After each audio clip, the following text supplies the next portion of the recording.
16절에서 21절입니다. 누가복음 제4장 16절에서 21절. 제가 가진 성경책은 신약 93쪽에 있습니다. 누가복음 제4장 16절에서 21절까지의 말씀.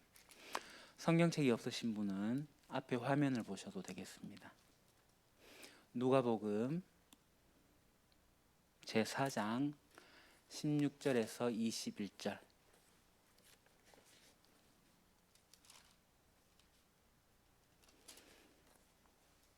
제가 한 절, 여러분이 한 절, 이렇게 교독하여 봉독하도록 하겠습니다.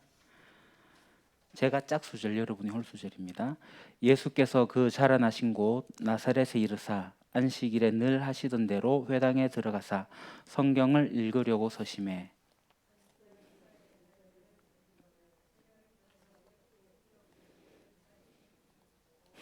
주의 성령이 내게 임하셨으니 이는 가난한 자에게 복음을 전하게 하시려고 내게 기름을 부으시고 나를 보내사 포로된 자에게 자유를, 눈먼 자에게 다시 보게 함을 전파하며 눌린 자를 자유롭게 하고 책을 덮어 그 맡은 자에게 주시고 앉으시니 회당에 있는 자들이 다 주목하여 보더라.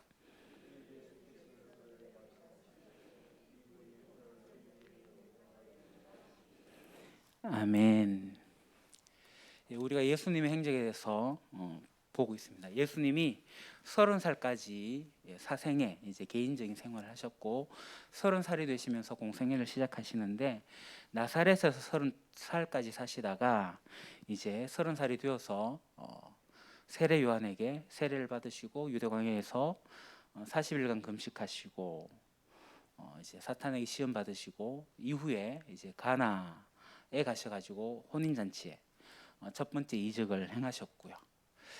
그 다음에 가브나움에 잠시 내려가셨다가 이제 두 번째 유월절이 되어서 예루살렘에 오십니다. 예루살렘 오셔서 뭘 하셨죠? 대표적인 사건이 성전 청결 사건이에요. 그래서 헤드라인 뉴스를 장식하셨죠. 톱 뉴스의 주인공이 되셨습니다. 도대체 예수가 누구냐? 그러면서 8개월간 예루살렘에 머무시다가 갈릴리로 가시는데 중간에 들리십니다. 사마리아. 그래서 우리가 사마리아 여인에 대해서 우리가 지난번에 배웠죠. 그리고 이제 사마리아를 떠나가지고 화면요. 갈릴리로 이동을 하시는데 가나로 또 가십니다. 이 가나에서 두 번째 이적을 하게 되는데요. 그 위에 이제 가브나움에는 분봉왕 헤롯이 통치를 하고 있는데 거기에 이제 분봉왕 헤롯의 신하의 아들이 가브나움에서 병을 앓고 있어요.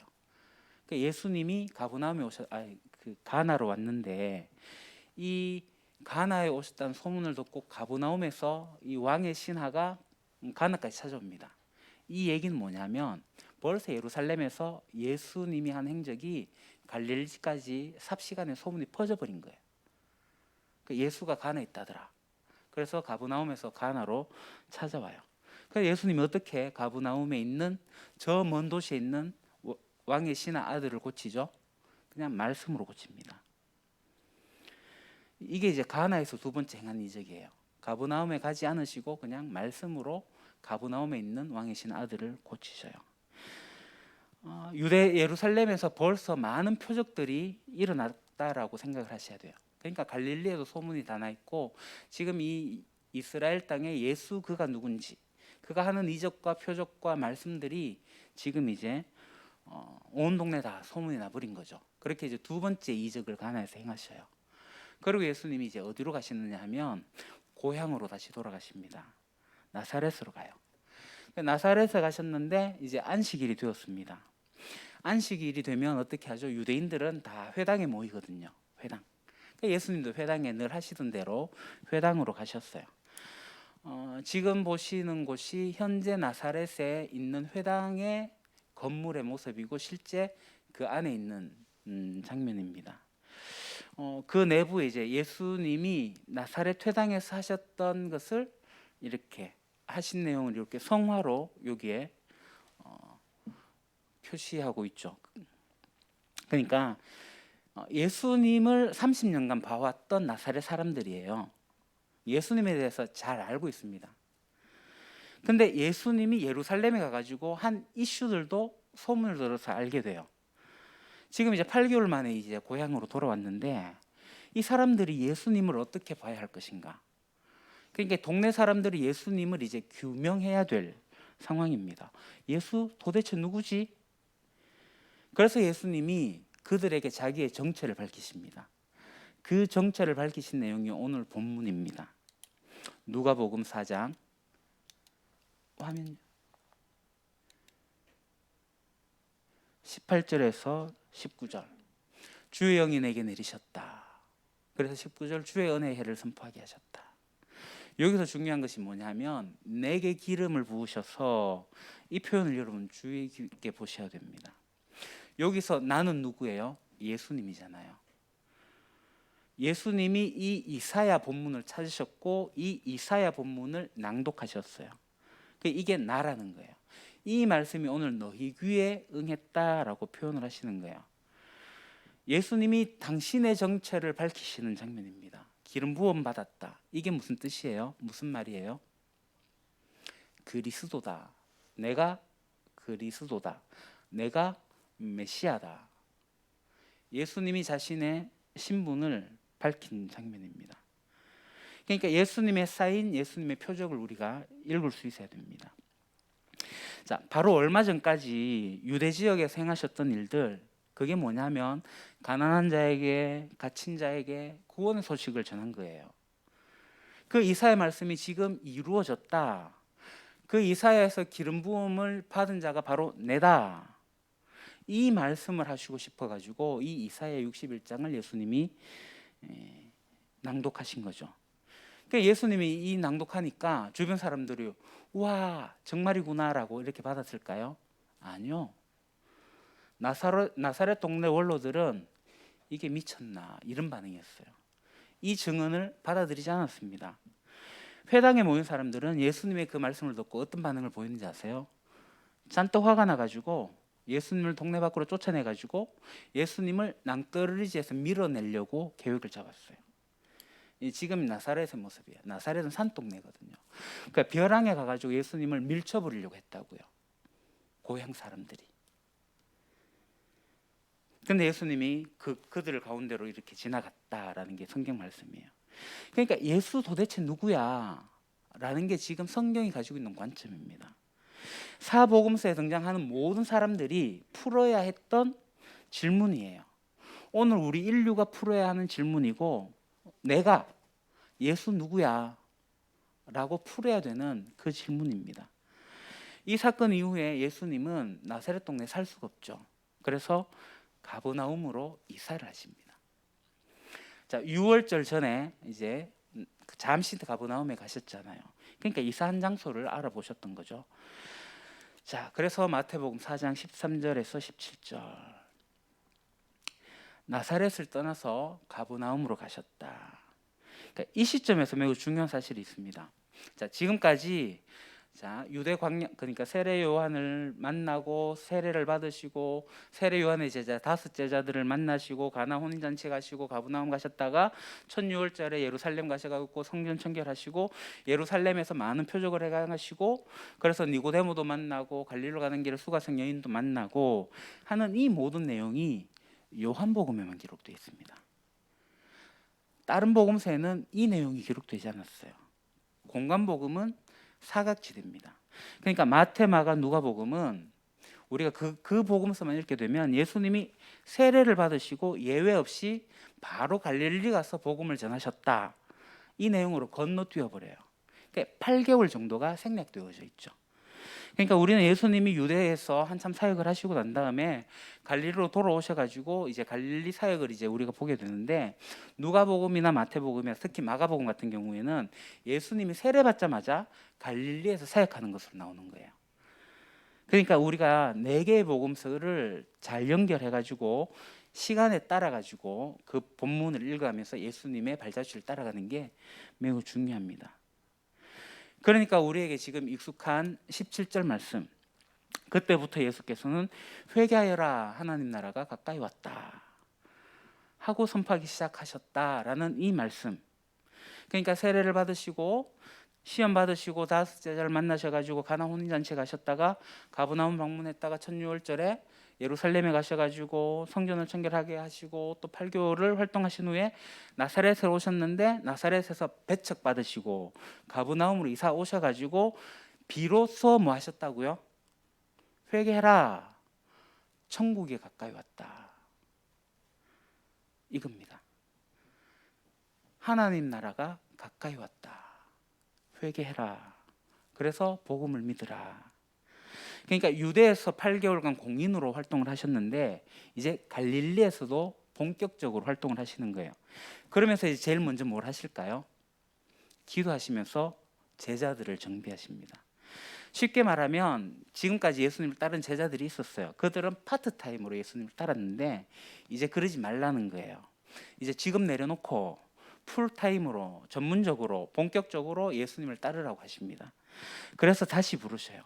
이미 따르고 있는 제자들을 또 부르시는 것 같아갖고 이상할지 모르겠지만 사실은 그렇지 않습니다.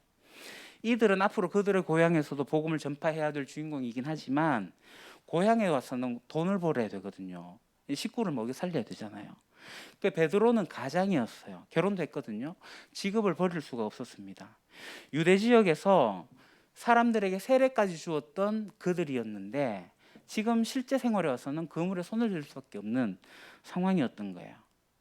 그러나 예수님은 이 시점에서 그들에게 완전한 헌신을 요구하셨습니다. 그래서 제자들을 보시고는 본래 직업으로 돌아가지 말고 내 사역을 전적으로 따르라, 정식으로 초청하신 거죠. 그래서 제자들은 이제 그물을 버리고 예수님을 쫓아요. 직업을 버렸다는 겁니다. 전문 사역자로 뛰어들었다는 겁니다. 예수님은 이들이 앞으로 세계를 향해 가지고 복음을 전파해야 될 사람 낚는 어부가 되실 것을 미리 보셨어요. 이 제자들은 이제 불과 2년 반 뒤면 어떻게 되죠?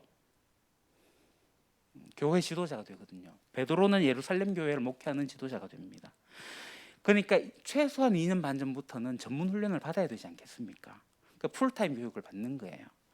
이렇게 해서 시몬 베드로와 그 형제 안드레, 요한과 그 형제 야고보, 이들은 이제 풀타임 전문가로 예수님의 제자 훈련반에 들어가요. 마태복음 4장 23절, 예수께서 온 갈릴리를 두루 다니시면서 그들을 회당에서 가르치며 하늘나라의 복음을 선포하며 백성 가운데 모든 질병과 모든 아픔을 고쳐주셨다. 이게 갈릴리 1차 사역이라고 흔히 말한 장면이에요. 지금까지 갈릴리에서는 공적인 활동을 하지 않으셨는데 가버나움으로 이사하신 후에 뭘 하셨어요? 복음을 전파하시고 외치시고 병 고친 일들을 갈릴리에서 시작하셨다는 거예요. 이게 예수님의 3대 사역입니다. 3대 사역은 모든 선교사들이 했던 일들이에요. 우리나라의 외국 선교사들이 처음에 와서 뭘 했어요? 가르치기 위해서 학교를 세웠죠. 선포하기 위해서 교회를 세웠죠. 고쳐주기 위해서 병원을 세웠어요. 가르치고 선포하고 고쳐주는 일들이 예수님의 3대 사역인데 모든 기독교가 이 일들을 감당해 왔어요. 그러니까 예수님의 갈릴리 사역의 주대 3대 사역이기도 하고 예수님 전생의 사역이기도 해요. 하나님 나라를 가르치는 거죠. 자, 그렇게 이제 안식일이 되었어요. 안식일이 되면 예수님 어디 가시죠? 회당으로 가셔요. 회당에 들어가서 가르치시는데 이번에 회당은 어느 회당이에요? 나사렛 회당이 아니고 가버나움 회당이죠. 자, 앞에서는 나사렛 회당에서 이사야 말씀을 선포하신 거고 지금은 가버나움에 오셔가지고 이제 말씀을 하시는데 권세 있는 자처럼 가르치셨대요. 누가 권위를 주지 않아도 예수님 어떤 교육 시스템 과정을 거치지 않아도 권세 있는 자와 같았다 이렇게 얘기합니다. 예수님은 목수예요. 아는 사람은 다 압니다. 그런데 예루살렘에 가서 돌아와서는 가르치는 사역을 하셨다는 것에 유의해서 보셔야 됩니다. 예수님께서 가르치는 일을 하신다는 것은 우리 그냥 당연하다고 생각할 수 있는데 이 다른 교육자와는 다른 면이 있습니다. 그러니까 선포하셨고 예수님이 선포하셨고 그 선포하신 내용이 진짜라는 것을 보여주기 위해 가지고 고치셨고 이 고친 일들의 현상을 설명해 주는 것이 가르치는 거예요. 그러니까 예수님의 가르침은 다른 교육의 가르침과 질적으로 다른 거죠. 그러니까 만약에 예수님이 병만 고치고 가르치지 않았다면 그 병 고치는 이적의 의미를 알 수 없었을 거예요. 그래서 이적을 행하시면 예수님 항상 그 의미와 뜻을 설명하셨습니다. 가르치셨습니다. 그러니까 표적, 그 다음에 설명, 이 패턴이 계속 나와요. 그게 요한복음이에요. 그래서 요한복음에 7개의 표적이 나오고 7개의 설명이 나와요. 그러니까 이적이 중요한 게 아니라 그 해석, 그 의미가 중요한 거죠. 그게 표적입니다.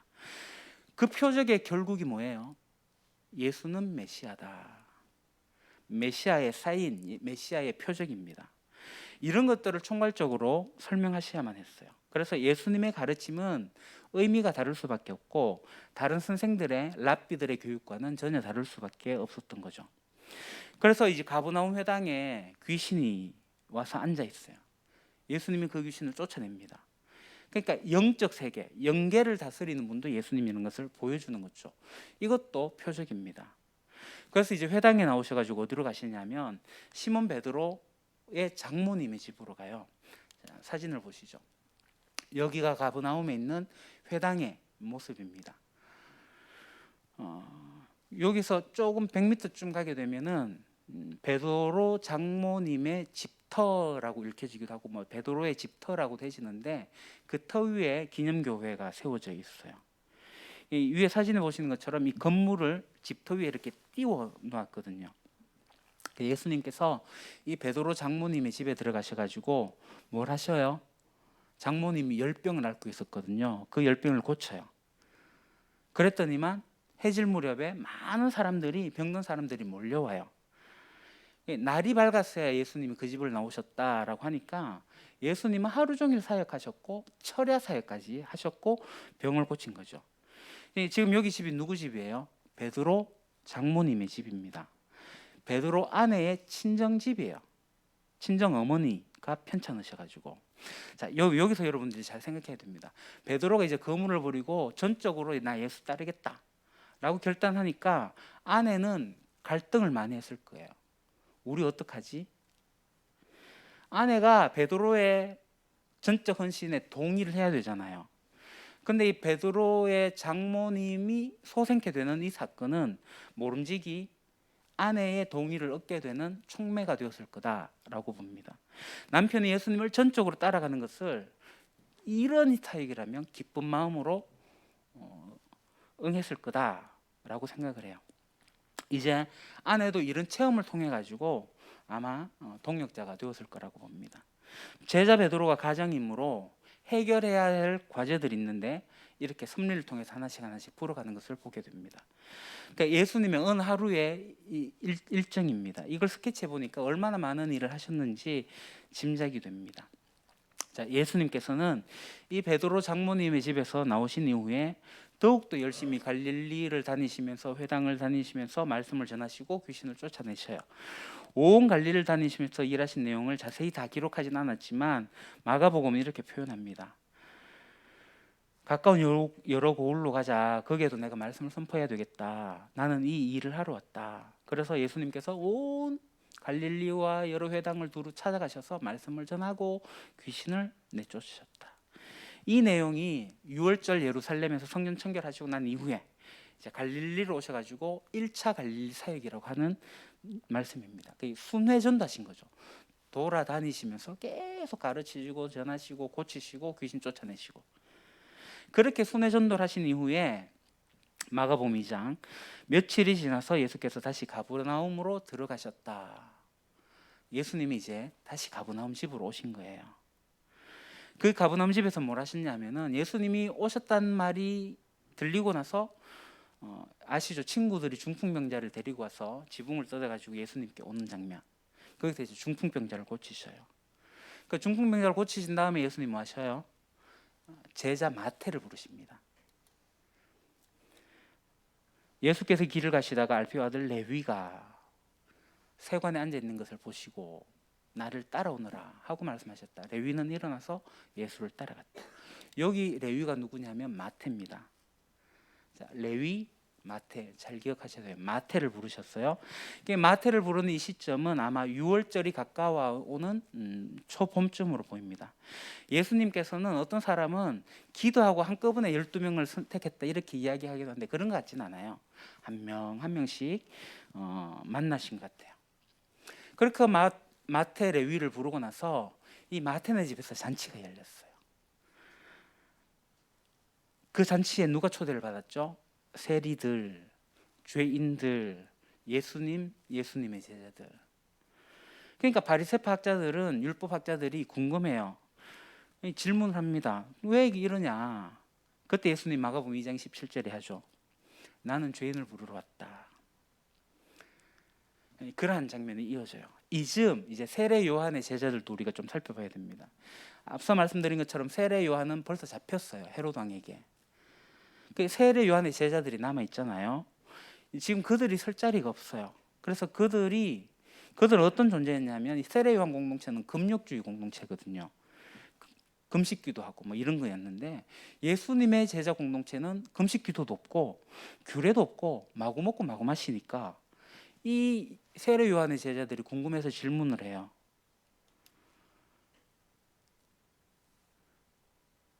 금식을 하고 있었잖아요. 왜 선생님 제자들은 금식하지 않습니까?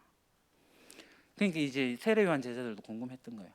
물론 이 세례 요한 운동은 나중에 에베소에 그들의 공동체가 생길 정도로 영향력이 많이 컸습니다. 여하튼 예수님은 그곳에서 그렇게 사역을 하셨어요. 그 다음 예수님의 행적은 무엇이냐? 예루살렘으로 가셔요. 예루살렘에 가셔가지고 무엇을 하시느냐? 38년 된 병자를 고치십니다. 이제 예수님의 이제 공생의 2년 차에 접어든 거예요. 자, 첫 번째 유월절은 성전을 청결하게 하시고 두 번째 유월절은 예루살렘에 오셔가지고 38년 된 병자를 고친 겁니다. 6월절쯤 봄에 일어난 일입니다. 여러분이 사복음서 중에서 요한복음을 읽으면서 좀 특별하다는 걸 깨달으신 게 있으십니까? 요한복음 읽어보시면 아시겠지만 요한복음은 거의 예루살렘 사역만을 기록하고 있습니다. 요한복음 5장에 보게 되면 이 안식일에 38년 된 병자를 고치신 이것도 같은 예루살렘의 이야기죠. 3장은 니고데모 이야기, 4장은 이제 수가성의 여인, 이제 5장은 이제 38년 된 병자를 고치는 내용입니다. 그러니까 이 일이 뭐냐면 이 일 이후에 예수님이 이야기하시는 게 나 하나님과 동등되다라는 이야기예요. 그래서 이 사건을 가지고 우리가 봐야 될 건 뭐냐면 그가 누군가? 예수가 도대체 누구야라는 거예요. 예수님 당시에 있었던 사람들이 가진 궁금증이에요. 그 현장은 그럴 수밖에 없어요. 갑자기 혜성처럼 등장한 예수가 누구냐는 거예요. 지금 영향력은 되게 강해요. 가르치고 선포하고 병자를 고치고 귀신을 쫓아내고. 근데 이 정부의 기득권자들 있잖아요. 종교 지도자들이나 기득권자들, 정치 세력들은 도대체 예수를 규명할 수가 없는 거예요. 그러니까 이런 분위기를 가지고 여러분들이 성경을 읽어 나가셔야 됩니다. 근데 예수님이 이곳에 오셔가지고 나는 아버지와 같다라고 말한 것이 화근이 되었어요. 자, 안식일에 일을 하는 것도 장로 유전을 어긴 것이니까 엄벌에 쳐야 되는데 자신이 하나님과 동등되다. 그러니까 하나님을 아버지라고 하니까 아버지께서 일하시니까 나도 일한다. 그러니까 이 말이 화근이 된 거, 덫이 된 거예요. 그러니까 이 두 번째 유월절은 또 이 사건만이 기록되어져 있거든요. 예루살렘에 잠깐 계시는데 38년 된 병자를 고치신 사건 말고는 따로 기록된 게 없습니다. 자, 이쯤에서 38년 된 병자를 고치는 이 시점에 이 기득권자들의 상황을 한번 보셔야 돼요. 자, 1년 전에 예루살렘에서 발칵 뒤집어지고 예수님을 쫓는 미행을 붙였을 거예요. 그러니까 갈릴리에 사는 사역들을 보면서 어떤 보고를 받았을 거예요. 내용 증명 같은 거겠죠. 예수가 죄를 용서할 권한이 있다더라. 이런 보고서 같은 걸 받았을 거예요. 근데 지금은 자신을 아버지다, 하나님이다라고 칭하고 하나님과 동등된다라는 것을 또 보고받았다는 거죠. 이 보고받은 이 기득권자들의 입장이 어땠을 것 같습니까? 이 사람인데 하나님과 동등되다고 하니까 기가 찰 노릇이죠. 근데 이 문제에 대해서 예수님의 반응이 어때요? 예수님 입장? 아닙니다. 사람이 내가 어떻게 하나님과 동등될 수 있어요? 어이없는 일이죠. 그런 일은 있을 수 없습니다라는 말을 절대 하지 않으셨다는 거예요. 그러면서 예수님 뭔가를 말씀하고 싶었어요. 그 내용을 우리가 성경을 읽으면서 보셔야 됩니다. 한마디로 뭐예요? 나 하나님의 아들이다. 그래서 아버지께서 하시는 일은 내가 하고 있다. 아버지께서 하시는 일은 생명일이다. 나는 그 생명일을 지금 계속하고 있다. 이거예요. 석가모니는 결코 자신이 신적인 존재라고 밝힌 적이 없습니다. 생로병사에 대해 가지고 정직하게 고민하고 사색을 했을 뿐이에요. 자신의 정체에 대해 가지고 무슨 비밀이 있느냐 설명하지 않았습니다. 왜냐하면 그는 인간이기 때문에. 이에 반해서 예수님은 계속해서 자신의 정체를 밝히십니다. 자신을 설명하십니다. 무슨 비밀이 있기에 그토록 애를 쓰시는 걸까요? 왜 그때 당시 사람들에게, 오늘 우리에게 알리려고 그렇게 하시는 걸까요? 예수님은 나는 나를 자증할 자격이 있다. 내가 누군지 밝힐 수 있는 자격이 있다라는 거예요. 내가 나를 증거해도 된다라는 존재다, 이 얘기를 하는 거예요. 자, 이쯤에서 우리가 천자 사상에 대해서 좀 보도록 하겠습니다. 천자가 뭐예요? 천재, 그러니까 하나님의 아들로서 그 천재를 대신해서 이 세계를 통치하는 자를 천자라고 합니다. 이게 동양에 있는 사상이에요. 그러니까 신격화된 군주입니다. 그러니까 황제라는 칭호를 불리는 존재죠. 그 존재는 보통 이상 탄생설화를 가지고 나타나는 겁니다. 그러니까 공자가 기다렸던 이상 나라의 왕의 모습이 바로 이 천자입니다. 그래서 성왕은 어떤 사람이 되어야 하냐면 종심소욕 불유구, 그러니까 욕심을 쫓아 행하는데 일정한 법도에서 벗어나지 않는다. 즉 하늘 그 자체다. 이게 이제 천자예요. 그러니까 예수님의 표현대로 말하면은 뜻이 하늘에 있는 것처럼 땅에서 그냥 이루어진다. 그걸 이루어낼 자가 누구냐? 천자라는 거예요. 누구? 예수님이라는 거예요. 이 문제를 해결할 자, 메시아, 구원자, 동양에서 기다리고 있는 왕의 이미지, 이 메시아 예수님이에요. 그 예수님의 프로필이 요한복음 5장 19절에 30절에 나옵니다. 나중에 여러분 한번 읽어보십시오. 그가 영생을 주겠답니다. 세계를 통치할 진정한 왕, 천자, 하나님의 아들이면 풍요 주고 다산 주고 이 정도가 아니라 적어도 영생을 공약으로 걸어야 되지 않겠습니까? 인간의 궁극적인 딜레마가 죽음이거든요. 이 본문의 내용이 그거예요. 이게 아버지 일이에요. 생명을 살리는 일이 아버지의 일이에요. 그 아버지의 일이 곧 나의 일이다 라고 하시는 내용이 이거예요. 이 일을 하려면 인간이 할 수 있겠어요? 아니요, 불가능하죠. 생명을 창조한 분이어야지 생명 일을 하지 않겠습니까?